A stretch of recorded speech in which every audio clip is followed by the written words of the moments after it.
Hey guys, I'm Phil Town from Rule One Investing, and today I want to talk to you about what recently happened in the latest Federal Reserve meeting and what you should know that'll affect your investing.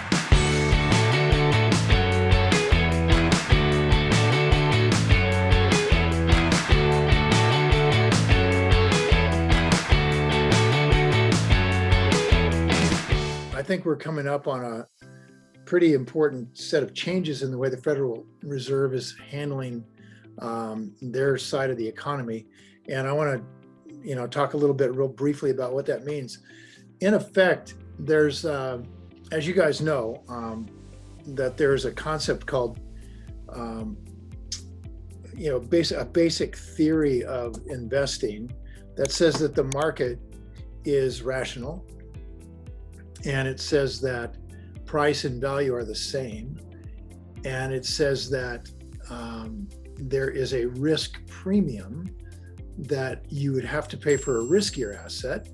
In other words, you take more risk for a riskier asset, almost virtually by definition, and that there's such a thing as a risk-free rate. The risk-free rate is the government 10-year treasury note, at least according to most people, which is running, 1.7% or something right now. And then there is a reasonable amount of a reasonable expectation for rate of return if you do something riskier than a guaranteed return from the federal government. You guys all kind of get that, right? That why would you put your money out there to make 1.7% and take any risk at all that you might not get it back, or you might not be paid the 1.7% if you can give the money to your federal government and they will for sure pay you, okay? So risk rate of return obviously is involving how much time the money is going to be tied up and so on, right? If you want to have your money tied up for a very short period of time, the federal government will give you hardly anything. So if you want to get a higher return than 0.1%, then you have to take risk. If you're willing to accept 1.1%, then you don't have to take risk. You can just give your money to the federal government, which is what I do.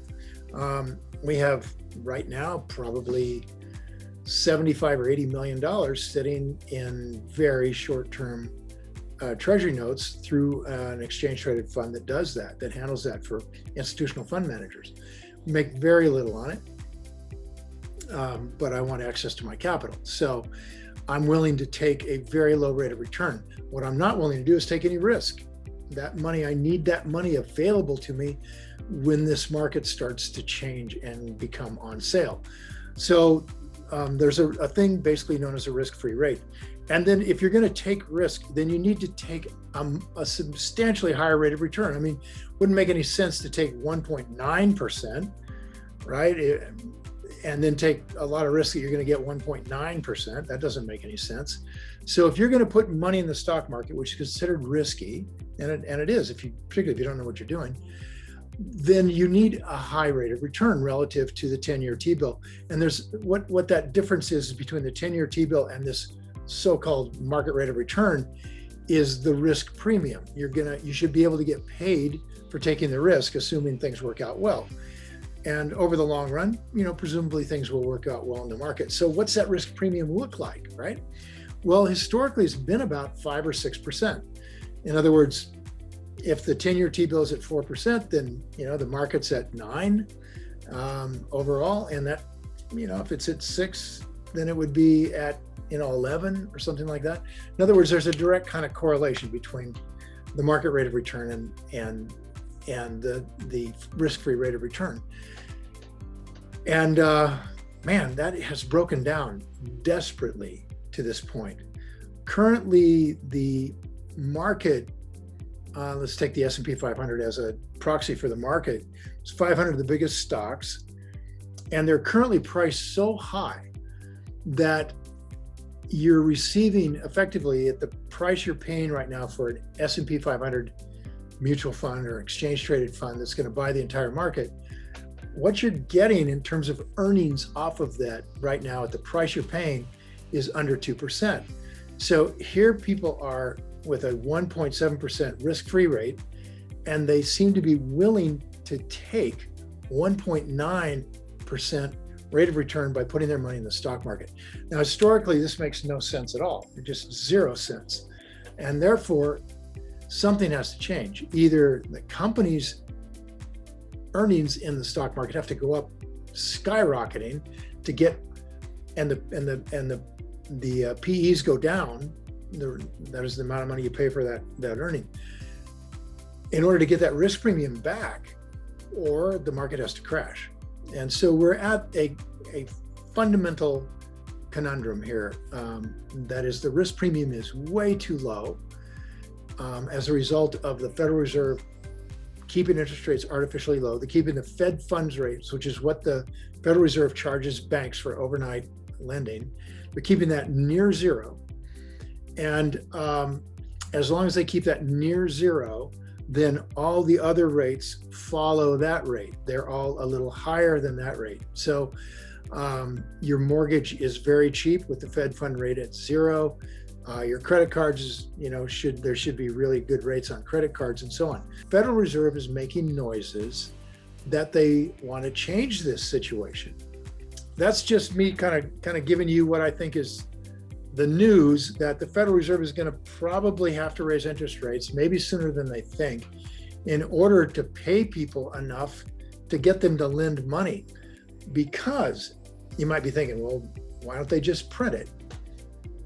That would be the other choice, is to continue the printing. But they've said they just want to slow that down too. Why is that? Well, because when they print money, which they've been doing, you guys, I don't know if you're aware of this, but they've been printing $120 billion a month in the form of purchases that they make from the Federal Reserve, prints the money on its digital magic money printer, and it then goes out and buys mortgage bonds and treasury bonds from the US government and from banks.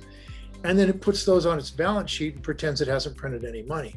And so that money, that 120 billion, which wasn't in the economy a minute ago, is now sitting ready to be pumped into the economy by banks. And is certainly going to be pumped into the economy by the US government, which spends all of it every week. So what does this mean? It means that they're afraid they can't print the money in order to be able to keep interest rates low. And they're afraid it just is going to go off the rails. So if it goes off the rails, then we have hyperinflation, then we're a third world country, and then everybody stops using the dollar ultimately, and that would not be great for any of us, and none of us want that. So we should all try to hope it doesn't happen.